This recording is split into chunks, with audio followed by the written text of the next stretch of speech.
The most dangerous secrets are not the ones hidden in underground bunkers or locked behind retinal scanners.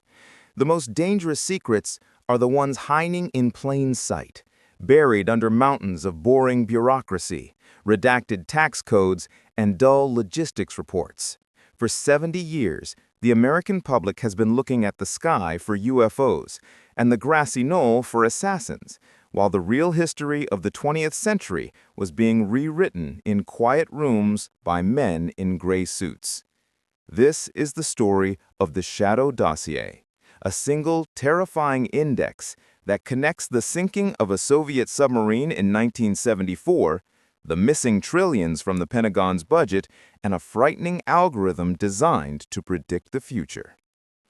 It begins not with a bang, but with a car crash on a rainy Virginia highway, and a son who inherited a key to a door that should never have been opened. Part 1. The Dead Drop. Elias Thorne was not a soldier or a spy. He was a data actuary for a mid-level logistics firm in Northern Virginia. He understood patterns, not politics. But when his father, Senator Aris Thorne, died in a single-car collision on I-495, the pattern didn't fit. The police report cited high blood alcohol levels. Elias knew his father had been sober for 20 years. The crash site was clean, too clean. But the most glaring anomaly was the item left to Elias in the senator's will. Not a house, not money, but a vintage 1970s mechanical watch and a cryptic note that read, "Time is the only thing they cannot redact." 2 days after the funeral, Elias sat in his father's study, the rain drumming against the window of the Georgetown townhouse. He examined the watch under a magnifying lamp. It was heavy, a distinct piece of Cold War engineering. On a hunch, he used a jeweler's screwdriver to open the case back. There was no movement inside. Instead, nestled where the gears should have been, was a microscopic micro SD card, smaller than a fingernail, resting in a custom-milled slot. This was the dead drop, a fail-safe mechanism triggered only by death. Elias inserted the card into his air-gapped laptop. There was no password prompt. Instead, the screen flooded with a biometric scan requirement. He placed his thumb on the reader. The system hesitated, then flashed green. A single folder appeared on the desktop titled simply Project Azorian Redux.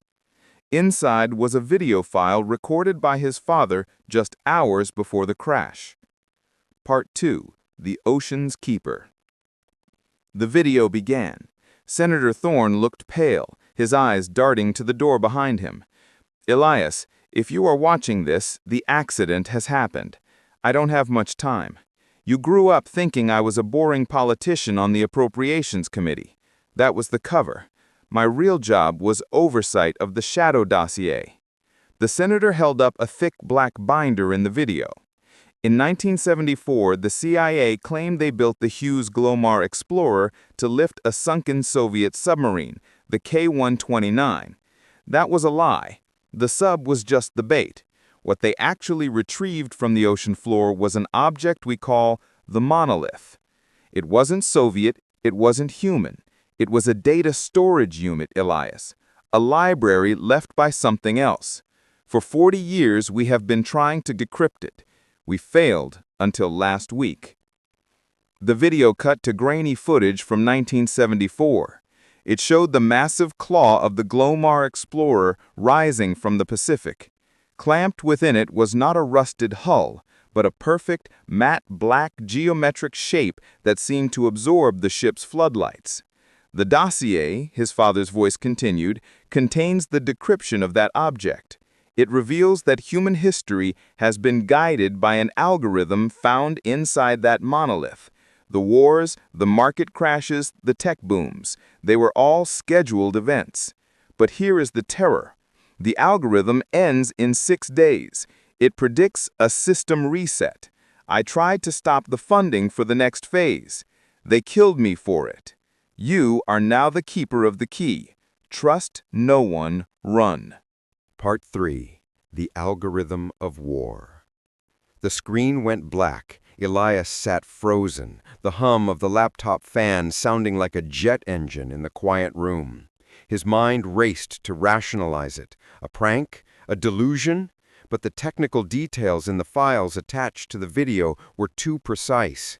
They contained schematics for the NSA's Utah data center, showing it wasn't built to store emails, but to process the massive data stream from the monolith. Suddenly, the landline phone on the desk rang, a shrill, mechanical sound. Elias stared at it. He hadn't plugged it in. He picked up the receiver slowly. "Mr. Thorne," a synthesized voice spoke, smooth and terrifyingly calm. "We noticed a decryption event at your location. You are in possession of classified property belonging to the Department of Energy." "Who is this?" Elias whispered. "We are the cleanup crew. You have 3 minutes before a tactical team enters the premises. We suggest you surrender the drive. Resistance will result in immediate erasure." Elias slammed the phone down. He grabbed the micro SD card, the laptop, and his car keys. He sprinted to the back door, his heart hammering against his ribs. As he burst into the alleyway, he heard the front door of the townhouse splinter inward with a deafening crash.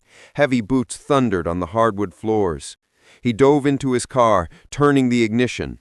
As he peeled out onto the wet pavement of Wisconsin Avenue, he saw black SUVs swarming the street behind him. They weren't police. They were marked with a symbol he had just seen in his father's files, a triangle bisected by a lightning bolt, the insignia of the Majestic Group, the private contractors who really ran the Pentagon. Part 4. The Chase Begins. The chase that followed was not just a pursuit of speed, but of wits. Elias merged onto the Beltway, weaving through traffic at 90 miles per hour. The SUVs were relentless, coordinating with military precision. But Elias had an advantage they didn't calculate: the Shadow Dossier itself. His passenger, the laptop, pinged. An automated script from his father's drive had executed. It was hacking the city's infrastructure.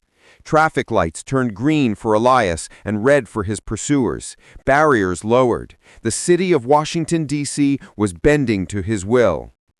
"The city is a circuit, and you now have the admin codes." Elias realized this wasn't just a file. It was a weapon.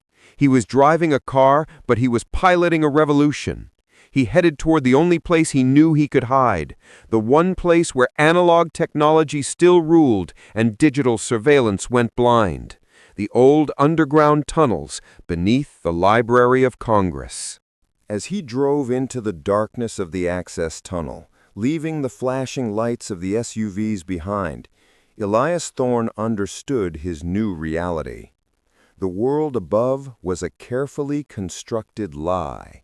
The truth was in his pocket, and the war for the future of humanity had just begun. Part 5. The Keeper of Secrets. The tunnels beneath the Library of Congress are real. While tourists marvel at the Great Hall above, a labyrinth of service corridors, pneumatic tube lines, and forgotten storage vaults winds through the earth below Capitol Hill. Elias abandoned his car at the tunnel entrance and navigated the damp concrete maze using the schematics from his father's drive. He wasn't just running blindly, he was following a breadcrumb trail. The dossier had highlighted a specific coordinate deep within the Adams Building's subbasement, Sector 4. When Elias arrived at the heavy steel door marked with a faded radiation warning, he didn't knock. He scanned the keycard his father had hidden in the watch case. The hydraulic locks hissed, and the door groaned open. Inside was not a dusty storage room, but a fully operational command center humming with servers. Standing amidst the monitors was a woman in her late 30s, cleaning a disassembled Glock 19. She didn't look surprised. "You look like your father," she said, snapping the slide back onto the pistol. "I'm Julianne, former MI6, current Ghost. Aris said you'd come if the timeline went critical. You're late. Julianne explained the reality of the situation.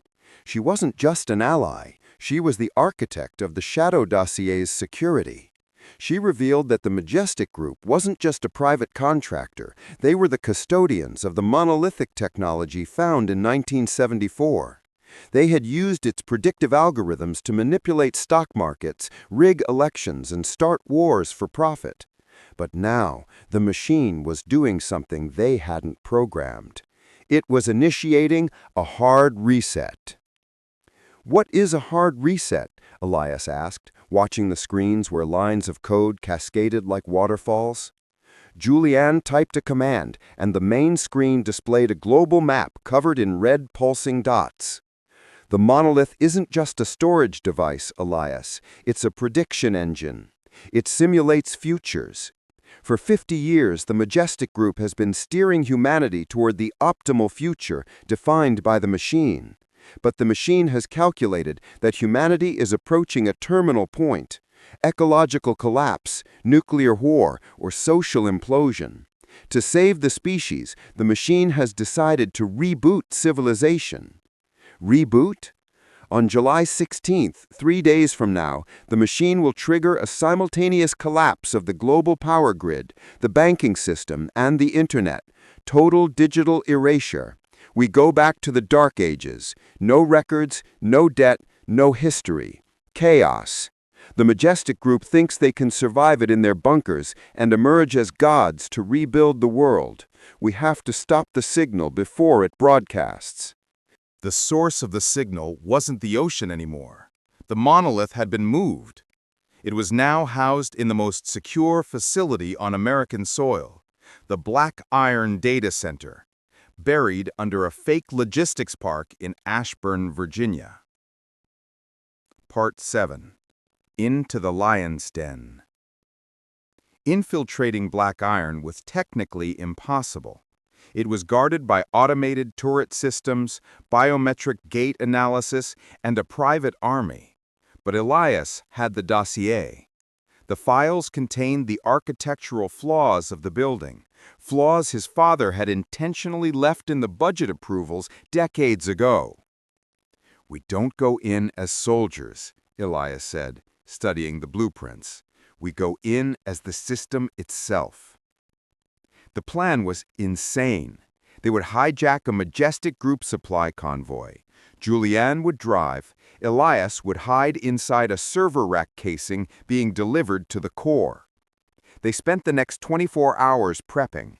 Elias used the dossier's codes to forge credentials, while Julianne weaponized the server casing with EMP charges.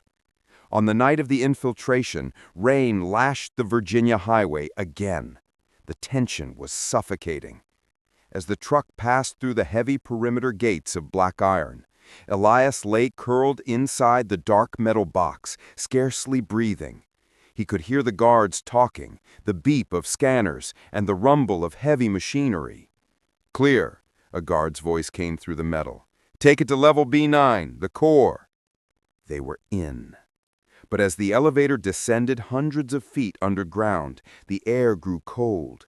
Elias felt a strange vibration in his teeth, the same hum the sailors on the Glomar Explorer had felt in 1974. They were getting close to the monolith. Part 8. The Echo Chamber. The delivery bay at level B9 was a cathedral of technology. In the center of the room, suspended in a magnetic containment field, was the object, a towering, matte black slab that defied physics. It seemed to absorb the light around it. Cables thick as tree trunks ran from its surface into banks of supercomputers. Elias burst from the crate as Julianne triggered the EMP charges, disabling the immediate security cameras and automated turrets. Sirens wailed instantly. The facility went into lockdown. "You have 10 minutes before the backup generators bring the defenses back online," Julianne shouted, taking cover behind a crate and engaging the approaching guards with suppressed fire. "Get to the console! Upload the kill code!"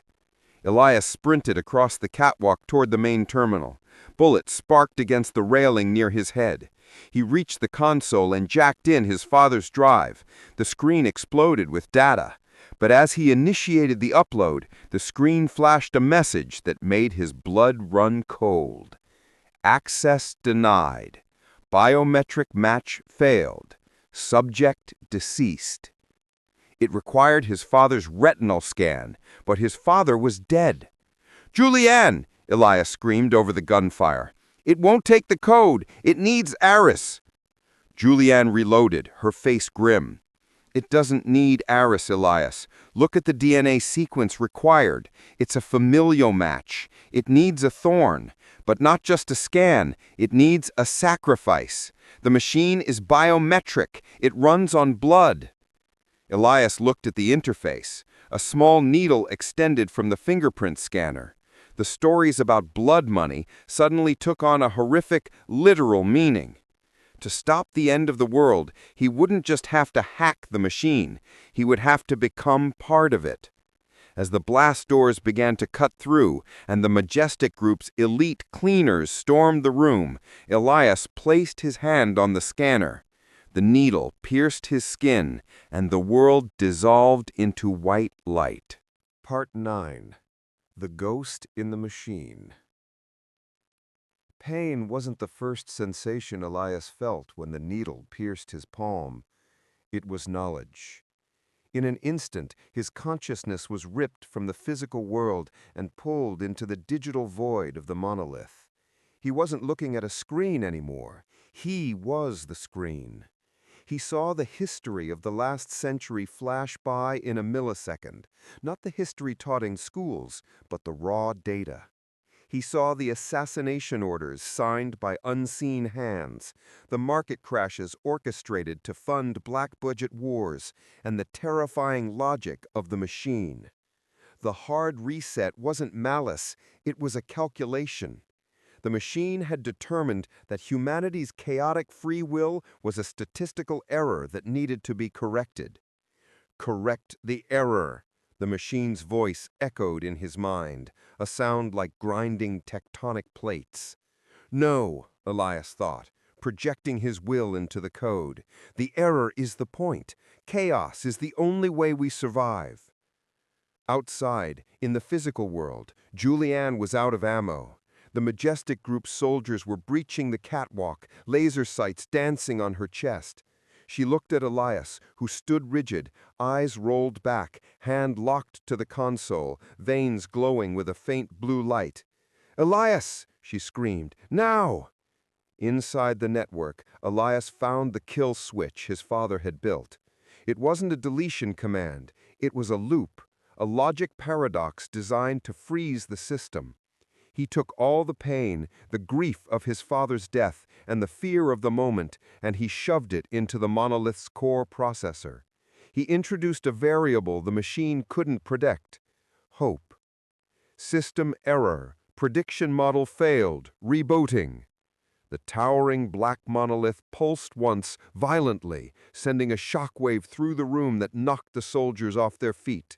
Then the lights in the black iron facility died. The hum stopped. The silence was deafening. Part X. The Collapse. "Move!" Julianne yelled, grabbing Elias by the collar. He stumbled back from the console, gasping for air, clutching his bleeding hand. The facility was unstable. The monolith's energy field had been holding the subterranean cavern together. Without it, the Earth began to reclaim the space. Concrete cracked with the sound of gunshots. Water from the underground aquifers began to spray through the walls. The Majestic soldiers were in disarray, their comms dead, their night vision blinded by the power surge. Elias and Julianne used the chaos to vanish into the shadows. They didn't go back up the elevator. It was a death trap.